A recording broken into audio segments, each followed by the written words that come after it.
Hi, this is Isabel Florence, and you are listening to You Are Light podcast, a safe space where we talk about mental health and well-being. Hello, my lovely. Welcome back. Thank you for being here. Today, we're going to talk about the ego. I'm going to explain what it is today, and then we're going to expand on it and how to release it. The ego is a concept introduced by Freud. In Freudian psychology, the ego is one of three major components of the human's personality. Beyond Freud's psychology, this term is also used in spirituality, in philosophy, and in everyday language to refer a person's sense of self or sense of identity. So we talked about identity the last 2 weeks. This week we're going to talk about the ego. So it is the image that we have of ourselves. It is abstract. It is what you think your reality is. It encompasses our beliefs, our thoughts, our perceptions, and our distinction between ourselves as an individual separate to everything else. But I want you to realize that when you think of a table, that's not a table. It's your thought of a table. So what we think we are, the beliefs that we have about ourselves, our identity, is our ego. It's not really reality.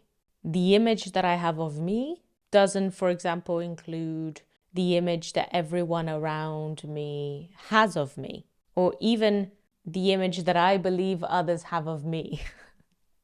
It is in a way a caricature of who I really am.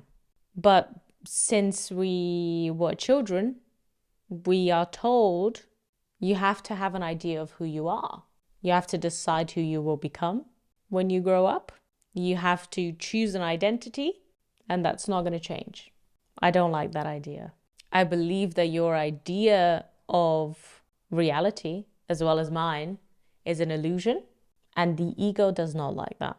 The ego wants to protect its image, so it will do everything that it can to protect that image.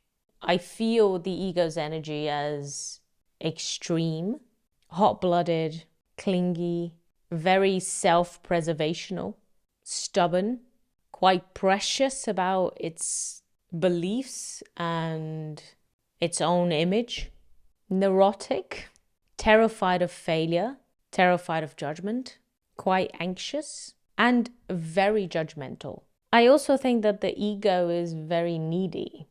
It needs a lot of approval. It's constantly seeking approval.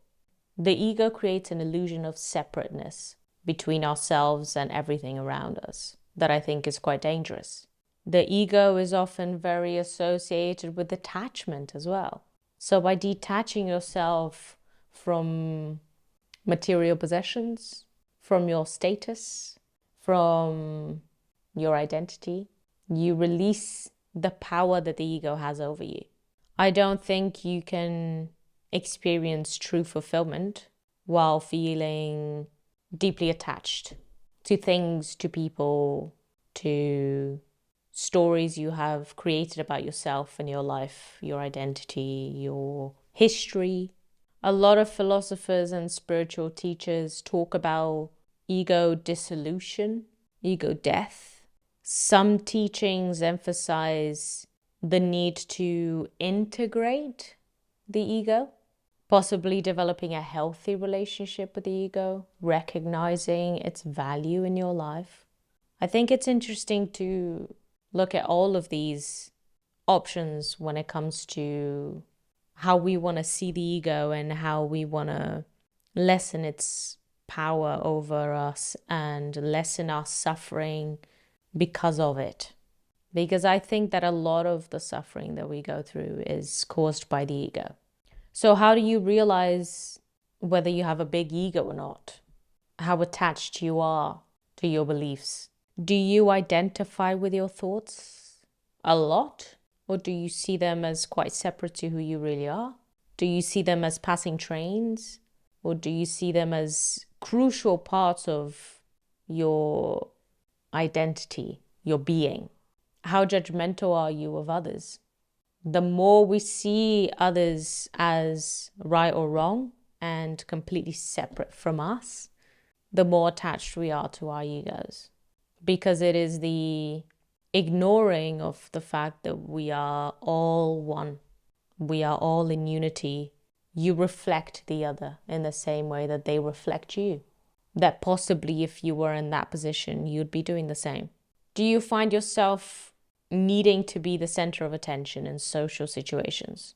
As I said before, the ego is very needy. It needs constant attention, validation. How difficult do you find receiving criticism from others? And do you get very defensive when you do so? It shows an attachment to your beliefs. It shows a need to be the one that is always right. That is a very immature need, very static. How frequently do you talk about your achievements, your possessions, your status to others? Again, it is a seeking of the validation.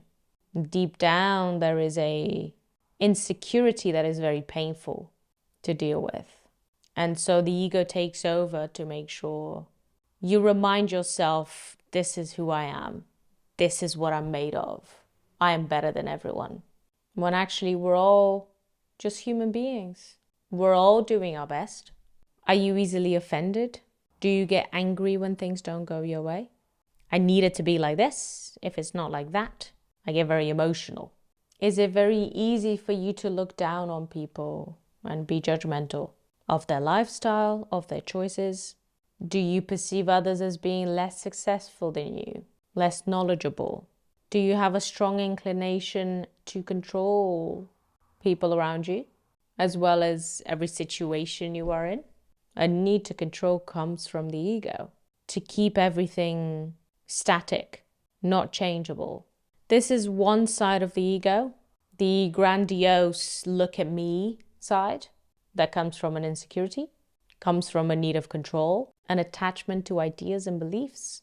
And then there's the other side, which is a bitter side of I wasn't given enough to become who I'm supposed to be.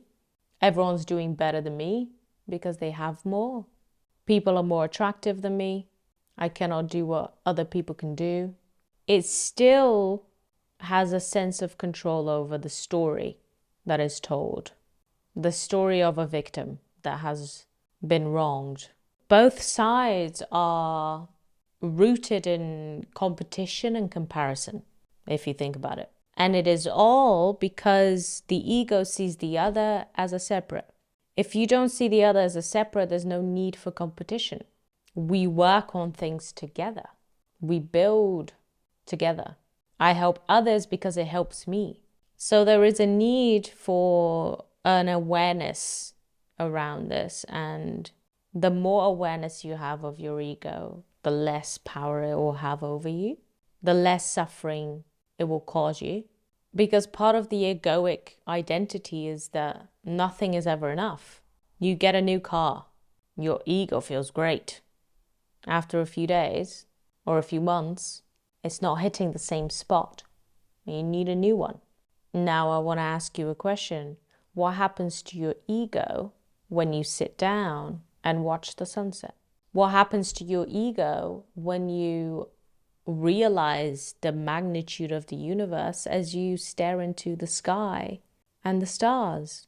They are such powerful moments in our lives because they remind us of the unity of all, of the grandiose of everything but ourselves, of how small we are, how little in control we are. And that is a freedom because it means you are one with the world and you can relax. You can just live. There's no need to be in this constant, needy, stubborn, neurotic and anxious energy because you are not the center of it all. You are part of it all. And that is really beautiful. I hope you have a lovely week and I'll see you next time. Bye-bye. Thank you so much for listening. All the links are written down on the show notes, as well as resources for anyone struggling with their mental health. Don't forget to subscribe so you're notified when we release new episodes. Also, feel free to share our podcast with your friends and family. And if you'd like to get involved, explore our content or support our work, visit our website www.youarelight.earth That's YOUR light.earth. Also, don't forget to follow us on Instagram at u.r.light. Have a wonderful week, and I'll see you next time.